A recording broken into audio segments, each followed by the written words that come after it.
రేఖకు ఎదురు తిరిగి షాక్ ఇచ్చిన ఇందు సుభాష్ని మామూలు మనిషి అవ్వడంతో ఆనందంలో అపర్ణరాజు, ఐశ్వర్య, స్వాతి. అసలు ఇదంతా ఎలా జరిగిందనేది వీడియోని స్కిప్ చేయకుండా చివరి వరకు చూడండి. బ్రహ్మముడి అప్కమింగ్ ఎపిసోడ్స్లో ఏం జరగబోతుందో ముందుగా తెలుసుకోవాలి అనుకుంటే వీడియోని లైక్ చేసి ఛానల్ని సబ్స్క్రైబ్ చేసుకుని పక్కనే ఉన్న బెల్ సింబల్లో ఆల్ పై క్లిక్ చేయండి. ఇలా చేయడం వల్ల మేము పెట్టే ప్రతి వీడియో నోటిఫికేషన్ రూపంలో ముందుగా చూడగలుగుతారు. మొత్తం మీరు చూసుకున్నట్లయితే ఇంకా రేఖ చాలా తెలివితేటలది, అలాగే చాలా సర్కిల్ ఉన్న మనిషి కదా. అపర్ణ వెళ్ళి లాయర్ దగ్గరికి వెళ్ళి అసలు రేఖ చేస్తున్న అన్యాయం గురించి మొత్తం కూడా చెప్పి హిందూ పేరు మీదే ఆస్తి పవర్ ఆఫ్ పటాన్ని మొత్తం రావాలి, నాకు నా మనవరాలకి న్యాయం జరిపించండి అంటూ లాయర్కి మొత్తం విషయాలన్నీ చెప్తుంది. లాయర్ మంచిగానే మాట్లాడతాడు, మంచివాడనే అనుకుంటాము, కానీ ఈ విషయాలన్నీ కూడా రేఖకు ఫోన్ చేసి చెప్పేస్తాడు లాయర్. అయితే రేఖకు ఫోన్ చేసి చెప్పేసేసరికి ఇంకా రేఖ ఇంటికి వచ్చేసరికి సుభాష్కి అంటే తనకు ఆవేశం రాకపోయినా ఆవేశం వచ్చేటట్టుగా ఇంజెక్షన్ అయితే చేసేస్తుంది. ఆవేశంలో దానికి యాంటీడోస్ పడకపోతే తన గుండె ఆగిపోతుందా అన్నంత వరకు కూడా ఆవేశం వచ్చేస్తుంది. అలాంటి వరకు ఇంకా రేఖ సుభాష్ని బాగా ఆడుకునేసరికి ఇంకా గబగబా ఇంకా వీళ్ళు ఇది చూసి కంగారు పడిపోతూ ఉంటారు. ఏమైంది నానమ్మ, తాతయ్యకి ఏమైంది ఏమైంది అని చెప్పి కంగారు పడిపోతూ ఉండగా ఏమైందో అర్థం కావట్లేదమ్మా అంటూ మాట్లాడేసరికి నువ్వెక్కడికి వెళ్ళావు, ఇదంతా ఎవరో కావాలని చేసినట్టుంది, రేఖ ఆంటీయే ఇదంతా చేసినట్టు అనిపిస్తుంది, రా నానమ్మ అనుకుంటూ గబగబా బయటకు వచ్చేసరికి ఏం చేశారు రేఖ ఆంటీ, మా తాతయ్యని ఏం చేశారు, మా తాతయ్య మీకు ఏమన్యాయం చేశాడు చెప్పండి ఆంటీ, ఏం చేశారు ఆంటీ అంటూ ఇంకా బ్రతిమాలుతూ అడిగేసరికి నువ్వైతే రామ్మూర్తి గారింటికి వంట చేయడానికి వెళ్ళావు, కానీ మీ నానమ్మకి చాలా తెలివితేటలు కదా. గత 15 సంవత్సరాలుగా పవర్ ఆఫ్ అటార్నీ నా పేరు మీద ఉండి నేనే కంపెనీ బాధ్యతలన్నీ చూసుకుంటున్నానని, కంపెనీ నుంచి వచ్చే డబ్బులన్నీ కూడా నేనే తీసుకుంటున్నానని ఈ విషయాలన్నీ లాయర్కి చెప్పి నీకు పవర్ ఆఫ్ అటార్నీ వచ్చేటట్టుగా లాయర్ని కేసు వేయమని చెప్పింది మీ నానమ్మ. మరి అలాంటి తప్పుడు నేనెందుకు వదిలిపెడతాను, నేను వదిలిపెట్టే సమస్య లేదు కదా అంటూ మాట్లాడేసరికి అది కాదు అంటూ ఇంకా చెప్పే ప్రయత్నం చేసేసరికి అడుగు మీ నానమ్మని, మీ నానమ్మ వెళ్ళిందో లేదో అడుగు అనగాని ఏంటి నానమ్మ వెళ్ళావా అనగాని వెళ్ళాను, ఏంటి ఇప్పుడు నా భర్త ప్రాణాలు తీస్తావా, నా భర్త ప్రాణాలు తీస్తూ ఉంటే చూస్తూ ఊరుకుంటానా అని చెప్పాను. కానీ ప్లీజ్ నానమ్మ, నాకు ఉన్నది మీరిద్దరే, తాతయ్య నువ్వే, మీరిద్దరికి ఏదైనా జరిగితే నేను తట్టుకోలేను, ప్లీజ్ నానమ్మ, ప్లీజ్ ఆంటీ మా తాతయ్యని బ్రతికించండి, యాంటీడోస్ బ్రతికించండి, యాంటీడోస్ ఏంటో చెప్పండి అనగానే చెప్తుంది కదా మీ నానమ్మ హాస్పిటల్కి తీసుకెళ్ళి బ్రతికించుకుంటామని. హాస్పిటల్ తీసుకెళ్ళి బ్రతికించుకోవడానికి అసలు ఏ డోస్ పడిందో ఏంటో తెలియకుండా ఎలా యాంటీడోస్ ఇస్తారు, యాంటీడోస్ ఇస్తేనే కదా మీ తాతయ్య బ్రతుకుతాడు అంటూ చెప్పేసేసరికి ప్లీజ్ ఆంటీ ఇంకెప్పుడు ఇలాంటి ప్రయత్నాలు చేయమంటీ, ప్లీజ్ ఆంటీ అంటూ బ్రతిమాలుతూ ఉండేసరికి అయితే ఇంకెప్పుడు లాయర్ని కలవనని మీ నానమ్మను నీ మీద ఒట్టేసి చెప్పమను, అప్పుడే నేను యాంటీడోస్ ఇస్తాను అనగానే నానమ్మ చెప్పు నానమ్మ ఇంకెప్పుడు లాయర్ని కలవనని చెప్పు నానమ్మ అంటూ చెప్పేసేసరికి ఇంకా సరేనని ఇంకా అపర్ణ కావ్యం ఇందు మీద అయితే ప్రామిస్ చేసి ఇంకెప్పుడు కలవను అని చెప్పాను. కానీ ఇదిగో యాంటీడోస్ అనేసరికి ఇంకా డోస్ కాస్త తీసుకుంటారు కానీ మరి ఇంజెక్షన్ చేసుకోవడం రాదు కదా. ప్లీజ్ ఆంటీ డాక్టర్ని పిలిపించండి ఆంటీ, ప్లీజ్ ఆంటీ మా తాతయ్యని బ్రతికించండి ఆంటీ, మీ కాళ్ళు పట్టుకుంటానంటీ, మీరు ఏం చెప్పినా చేస్తానంటీ, ఇంకెప్పుడు కేసు పెట్టమాంటీ, ప్లీజ్ ఆంటీ అంటూ బ్రతిమాలుతూ ఉండేసరికి సరే అని వెంటనే డాక్టర్ని పిలిపించడంతో డాక్టర్ వచ్చి యాంటీడోస్ ఇస్తాడు. ఇంకా అప్పటికి కానీ నార్మల్ అవ్వడు సుభాష్. అయితే ఇంకా అపర్ణ ఇటు ఇందు ఇద్దరు కూడా ఏడ్చుకుంటూ ఉంటారు. స్వాతి వచ్చి ఆంటీ రోజుకి ఇంత దుర్మార్గంగా తయారవుతుందేంటక్క అని చెప్పని అని ఇంకా ఎంతగానో బాధపడుతుంది. ఎందుకు నానమ్మ ఇలాంటి పని చేశావు, నీ భవిష్యత్తు బాగుండాలనేనమ్మా, మాకేమైనా అయితే నీ పరిస్థితి ఏమవుతుంది, రోడ్డు మీద అనాథలా పడిపోతావని భయం వేసింది. నీ పరిస్థితి ఏమవుతుందా అన్న భయంతోనే ఇలా చేయాల్సిన పరిస్థితి వచ్చింది, అంతే తప్ప వేరే ఉద్దేశం కాదమ్మా. మీ తాతయ్యకి ఇలాంటివి గత్యంతరం పట్టిస్తుందని అస్సలు అనుకోలేదు. ఆ రేఖ రోజు రోజుకి ఎంత దారుణంగా, ఎంత క్రూరంగా, ఎంత దుర్మార్గంగా తయారవుతుందని నేను ఊహించలేదు అంటూ ఇంకా అపర్ణ బాధపడుతూ ఉంటుంది. బాధపడద్దు, నేను తొందరలోనే ఉద్యోగం సంపాదిస్తాను, తాతయ్యకి ఏమీ కాకుండా చూసుకుంటాను అని చెప్పి ఇంకా అక్కడి నుంచి ఈ ఇందు అయితే వెళ్ళిపోతుంది. నేను ఉద్యోగం సంపాదించాలి, మా అమ్మ నాన్నలకు మా తాతయ్య నానమ్మలకు తోడుగా ఉండాలి అని చెప్పి ఇంకా ఇద్దరు అనుకుని ప్రతిరోజు వెళ్తుంది కదా. వెళ్ళేసరికి ఒకరోజు కన్నీళ్లు పెట్టుకుంటూ ఉంటుంది. ఇంకా ఇందు అయితే ఏమైందమ్మా, ఏం జరిగింది అని చెప్పి ఇంకా అడుగుతాడు రామ్మూర్తి. అడిగేసరికి ఏమీ లేదు సార్, ఏమీ లేదు అనగానే, లేదమ్మా నువ్వు ఎంతో క్షోభ అనుభవిస్తున్నావని నాకు తెలుసు, మీ తాతయ్య గారు అందరూ కూడా నాకు తెలుసు, కానీ ఇప్పుడు నేను నీకు సహాయం చేయలేకపోతున్నాను అంటూ చెప్పేసేసరికి, మీరు సహాయం చేయలేరులే సార్, రేఖ ఆంటీని కాదని మీరు ఏమీ చేయలేరు అనగానే, లేదమ్మా నీకు నేను ఏదైనా సహాయం చేయాలనుకుంటున్నాను, నీకు ధైర్యం కావాలి, ధైర్య సాహసాలు కావాలి, అందుకే నీకు ఉద్యోగం వచ్చిందా, నేనేమైనా హెల్ప్ చేయనా అని చెప్పాను. కానీ అది అనేసరికి, సరే నీకు ఉద్యోగం తెప్పించే బాధ్యత నాది, అది వర్క్ ఫ్రమ్ హోమ్ చేసుకునే బాధ్యత కూడా నేనే ఇస్తాను అని ఇంకా తన ఫ్రెండ్కి కాల్ చేస్తాడు.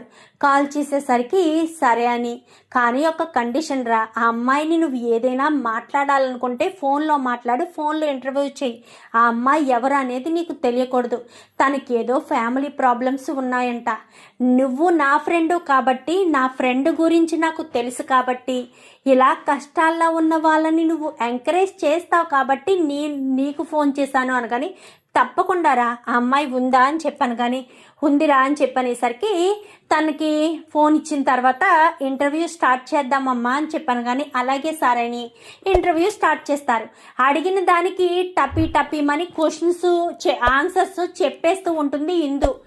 సరేనమ్మా నీ సర్టిఫికెట్స్ ఒకసారి అని చెప్పాను. కానీ వద్దులే, మా వాడు మళ్ళీ కయ్యమంటాడు, నీ గురించి ఏ విషయాలు తెలియకుండానే నిన్ను జాబ్లో పెట్టుకోమన్నాడు కదా, సరే నిన్ను జాబ్లో పెట్టుకుంటున్నాను, కానీ ఒక్కటి మాత్రం గుర్తుపెట్టుకో అమ్మా, వాడు నీ మీద ఎంత నమ్మకం లేకపోతే నిన్ను నాకు రిఫరెన్స్ చెయ్యడు, నేను వాడి మీద ఎంత నమ్మకం లేకపోతే వాడు చెప్పాడని నిన్ను జాబ్లో పెట్టుకోను, అది గుర్తుపెట్టుకో అమ్మా అనగానే, ఖచ్చితంగా అండి అని చెప్పి ఇంకా ప్రతిరోజు వచ్చి రామ్మూర్తి ఇంటి దగ్గరే జాబ్ చేయాలి, ఇంటి దగ్గర కదా వర్క్ ఫ్రమ్ హోమ్ చేసేది, రామ్మూర్తి దగ్గర ఇంటికి వచ్చేసరికి రామ్మూర్తి ఒక లేడీ దగ్గరికి తీసుకెళ్తాడు. ఎక్కడికి వెళ్తున్నాము అని చెప్పాను. కానీ నువ్వు నన్ను అంకుల్ అనే పిలవచ్చు అనేసరికి, ఎక్కడికి వెళ్తున్నాము అంకుల్ అని చెప్పనేసరికి, నీకు ధైర్య సాహసాలు నింపడానికి తీసుకెళ్తున్నాను, అసలు నీ గురించి మొత్తం నేను తెలుసుకున్నానమ్మా, నువ్వు ఆ ఇంట్లో ఎంత కష్టపడుతున్నావో అన్ని విషయాలు నేను తెలుసుకున్నాను, అందుకే నీకు హెల్ప్ చేయాలి అన్న ఉద్దేశంతో, నీకు ధైర్య సాహసాలు నింపాలి అన్న ఆలోచనతోనే నీకు ఒకరి దగ్గరికి తీసుకువెళ్తున్నాను అని చెప్పి ఆ ఆడమనిషి దగ్గరికి తీసుకెళ్ళి ఆడమనిషిని పరిచయం చేస్తాడు. తను ఇలాగా భయస్తులుగా ఉన్న వాళ్ళకి మోటివేషన్ చేసి ధైర్య సాహసాలు నింపి, చాలామంది ఆడపిల్లలు ఈ సమాజంలో ధైర్యంగా ఉండాలి, ఎలాంటి సమస్యను వచ్చినా ఎదుర్కొనే శక్తి వాళ్ళకు ఉండాలి అని చాలామందికి ట్రైనింగ్ ఇస్తూ ఉంటుంది.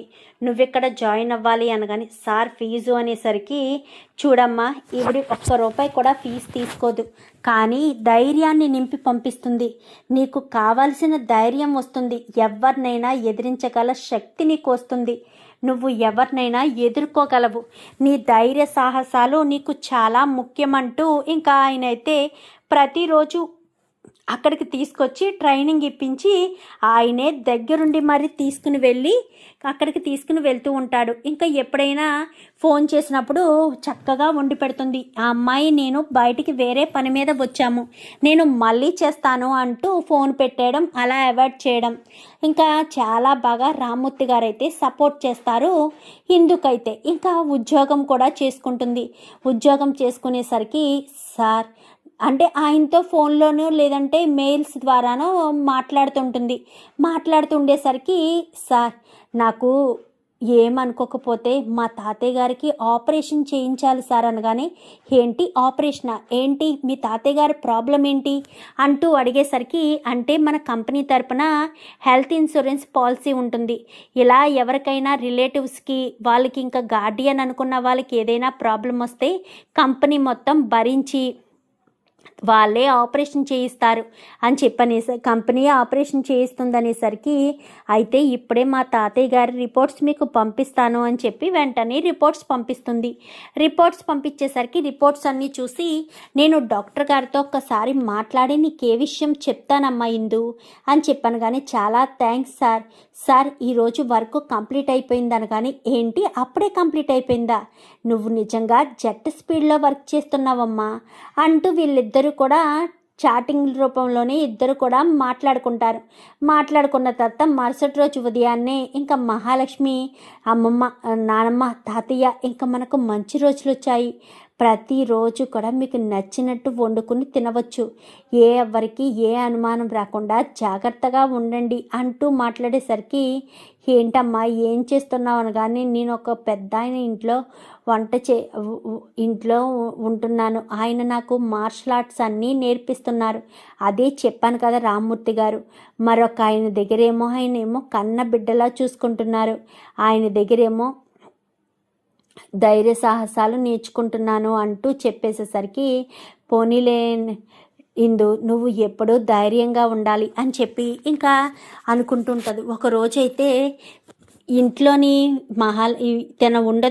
హిందూ ఉండదు. హిందూ లేని సమయంలో వీళ్ళిద్దరూ గదిలో కూర్చొని మాట్లాడుకుంటున్నారని అపర్ణ అంటూ పిలిచేసరికి అపర్ణ బయటికి రాకపోవడంతో ఏం చేస్తున్నావా లోపల, బయటికి రావాలన్న ఇంగిత జ్ఞానం కూడా లేదా నీకు అంటూ గసిరేసేసరికి ఏంటి పెద్దంతరం చిన్నంతరం లేకుండా మాట్లాడుతున్నావు, అసలు మీ అమ్మాయి ఇంటికి ఏమీ కాంది, దాని కూతురువి నువ్వెలా ఇంటికి అవుతావు, ఏదో నువ్వు ఇంటి వారసురాలు అన్నట్టు ఓ తెగ మాట్లాడుతున్నావు, ఇంటి వారసురాలు నేను కాదు, కరెక్టే కాదనను, నేనైతే కాదు, కానీ ఇందు కూడా కానివ్వను, ఆస్తి మొత్తం నా సొంతం చేసుకుంటాను, నా వశం చేసుకుంటాను, ఆస్తిని ఎట్టి పరిస్థితుల్లోనూ నీకు దక్కనివ్వను అంటూ మాట్లాడేసరికి ఏంటి నాకు ఆస్తి దక్కనివ్వవా, నాకు ఆస్తి దక్కనివ్వకుండా ఏం చేస్తావు, ఎలా చేస్తావో అది చూస్తాను, ఏం చేయాలో అది చూస్తాను అంటూ చెప్పేసేసరికి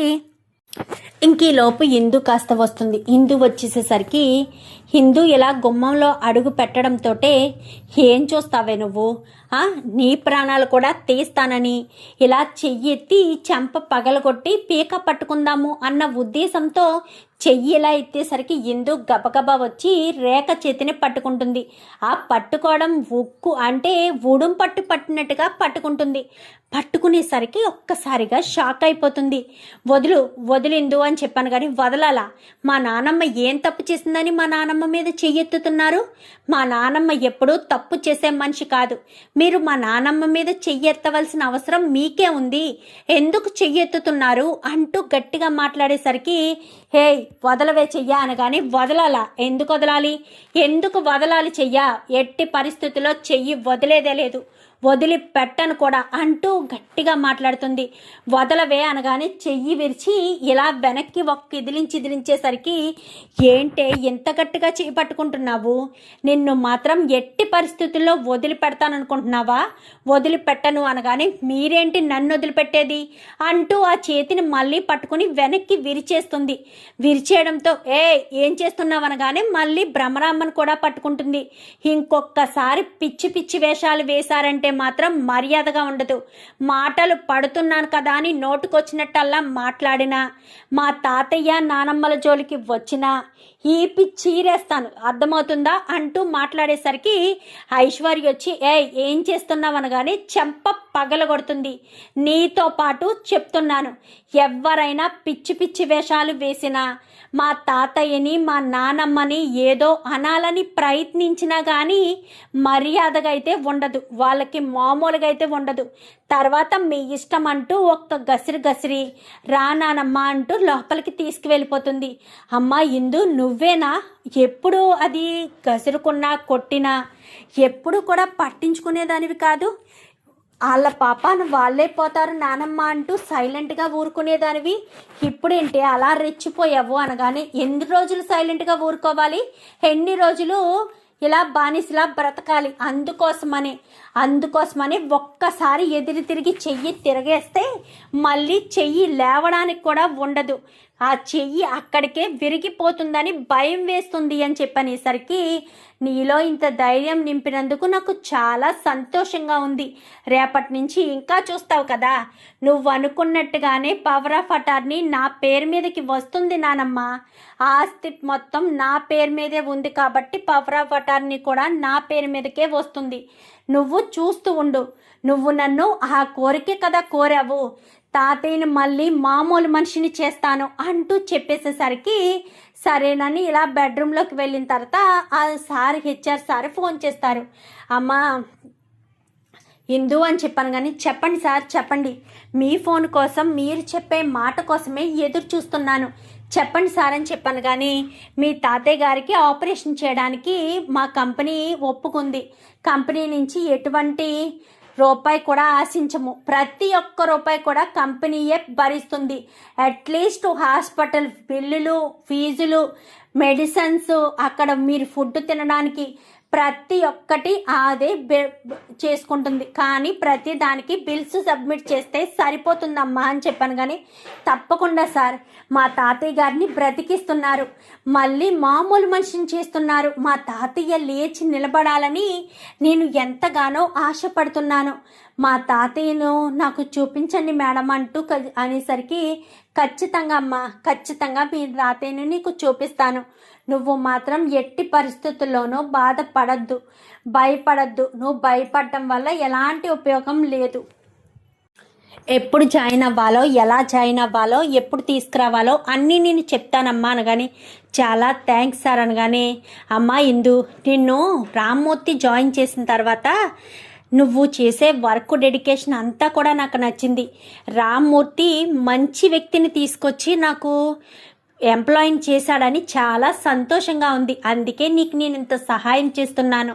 ఆయన కంపెనీ భరిస్తుందమ్మా ప్రతి ఒక్కటేను, అందుకోసమని అని చెప్పాను. కానీ చాలా థ్యాంక్స్ సార్, నన్ను అర్థం చేసుకుని నాకు ఇంత హెల్ప్ చేస్తున్నారు అనగానే, నీకు ఉన్నది నానమ్మ తాతయ్యనే కదా చెప్పావమ్మా, గార్డియన్గా కూడా వాళ్ళ పేర్లే కదా, అందుకోసమని అని చెప్పనేసరికి సరే సార్ అని ఇంకా మళ్ళీ ఫోన్ చేస్తానన్నాడు కదా, అది విషయం చెప్పడంతో చాలా సంతోషపడతారు.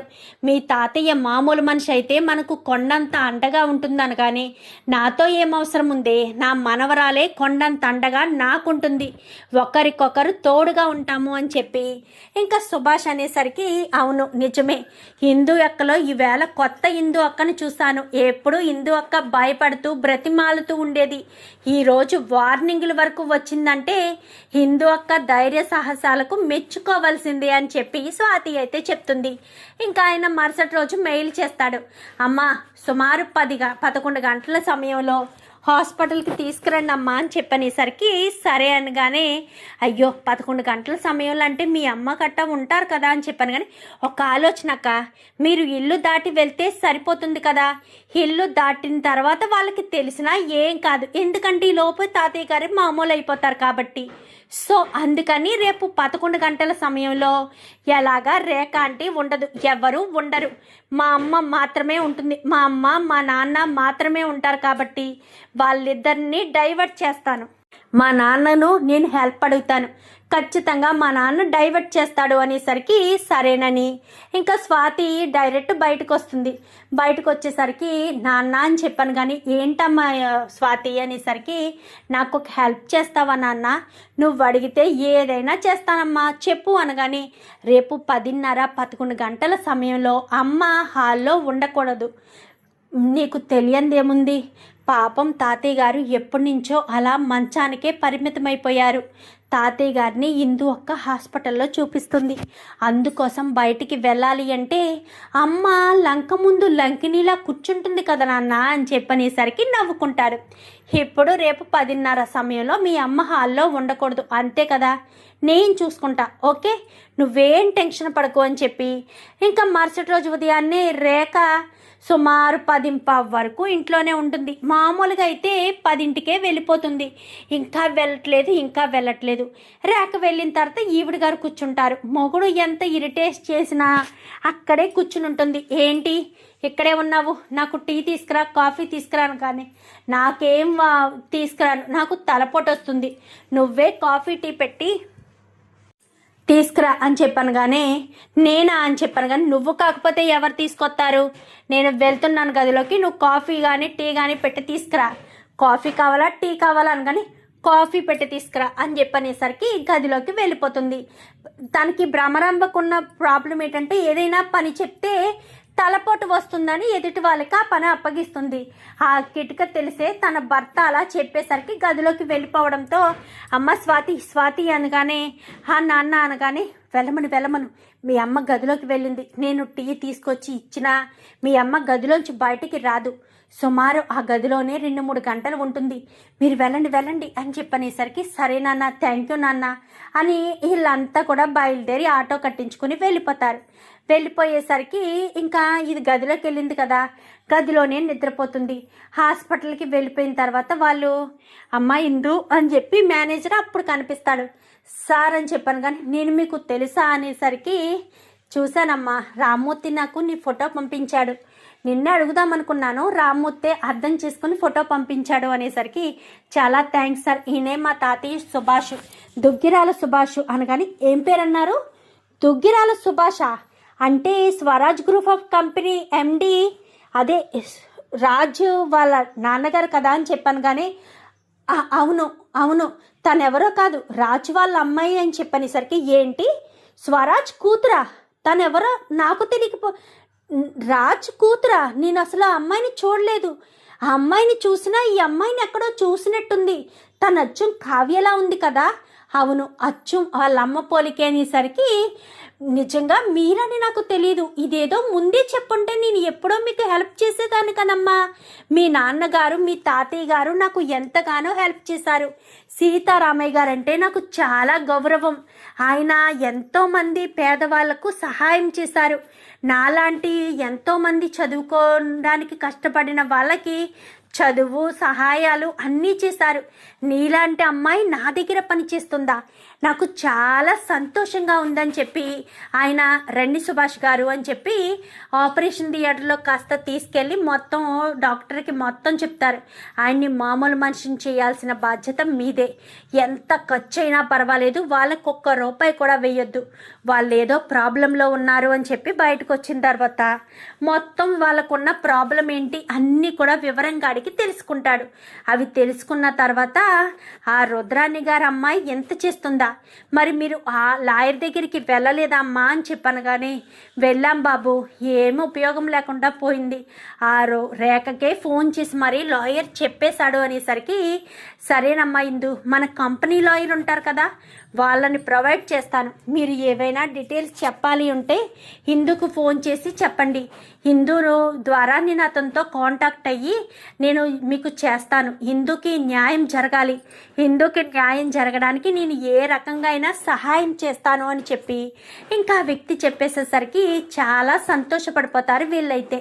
ఇంకా చూద్దాం మరి రాబోయే ఎపిసోడ్స్లో ఈ రకంగానే జరిగి హిందూకి ఎవరొకరు సహాయం చేసి రేఖాట కట్టించాలని నందు ఇందు అలాగే రాజు ముగ్గురు కూడా కలిసి రేఖకు ముప్పు తిప్పలు పెట్టి 3 చెరువుల నీళ్లు తాగించాలి అన్న ఉద్దేశం మీకు గనక ఉంటే ఖచ్చితంగా వీడియోని లైక్ చేయడం, షేర్ చేయడం, కామెంట్ చేయడం మాత్రం మర్చిపోవద్దు.